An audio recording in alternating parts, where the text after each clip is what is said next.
Morning. Mr. Ambassador, there's the letter and then there's the language the president used to describe Kim, calling him funny, smart, and talented.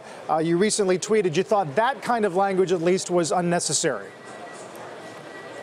Yes. Why is he using that language? This is a dictator with a gulag that kills people abroad. There's no reason to talk about him like he's your new best friend after a 45-minute stroll around the compound. I'm all for negotiations. I think you need to meet with your enemies as well as your allies. But that kind of language does not advance the ball. And let's talk about the ball for a minute, by the way. This agreement is the weakest agreement ever signed with the North Koreans. Let's just be clear about that. Maybe it's the first move in a long, long process, but it's starting off at a much weaker place than any other agreement signed before. And remember, all those other agreements signed before were never led to a treaty or never led to denuclearization. Right, but after all those prior efforts in which a summit was not given up front, that's different now. We're giving that up front. That's different too. And we don't know if there'll be a return on that, but it is possible. Are you optimistic for that? I want to judge President Trump by the outcomes, not the rhetoric, not the photo ops. And the outcomes so far, I am extremely unimpressed by. Let's be clear what they did. They reaffirmed an agreement that the North Koreans had already signed up to in April. So, that's not progress, folks. That's not moving the ball forward.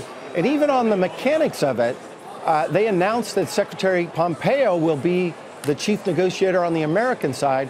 They couldn't even name the North Korean negotiator, who's going to be his interlocutor. So I hope for the best moving forward, but I think this is it's a very weak start. Ambassador, in terms of those outcomes, how quickly could that play out? How quickly could North Korea potentially denuclearize, get rid of its missile capabilities? What's the timeline? Oh, actually implementing an agreement would take years. One of my colleagues here at Stanford, Sig Heger, estimates between 10 and 15 years. But before you even get to that process of implementation, you have to have an agreement that everybody signs up to. And right now, we don't have that agreement. We don't have the word verifiable locked into an agreement. We don't have terms of inspections locked in. And the goal of denuclearization is very aspirational in a one sentence in a very thin document so far. So they've got a long ways to go to get an agreement, and then it'll take years to actually implement it.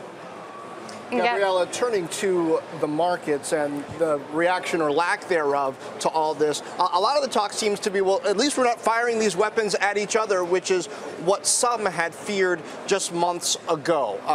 What should we look for as far as any market reaction, sectors that might benefit or not based on this agreement?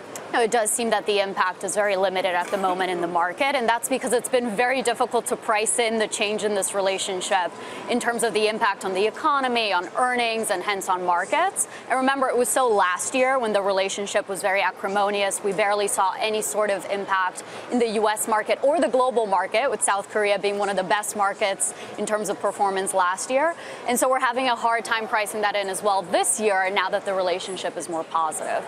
I think investors are just a little bit more focused in some of the other events we have coming up later this week, especially the Fed meeting, the ECB meeting. I think that's what everyone's watching. There was a comment out of Data Trek last night. It's rare to have a potentially market-moving event where literally no investor, no trader, no hedge fund anywhere on the planet has any information edge.